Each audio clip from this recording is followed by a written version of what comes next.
Sinusubukang sapawan ang nag-iisang king ng mga rapper. Kaso lahat ay bumagsak, palpak, wasak, trippings, no counter. May ibang sumasabay pero talagang mahirap matalo. Dami ng sumasakay pero ako lang ang nakaupo sa trono.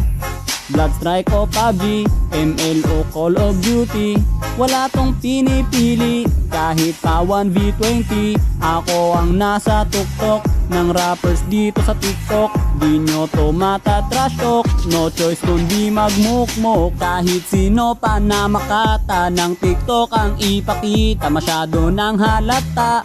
Lahat yan malalata, wala nang dapat pang masabi. Hinahamon ko si Almighty, anong masasabi mo boy? Rap battle tayo, unggoy.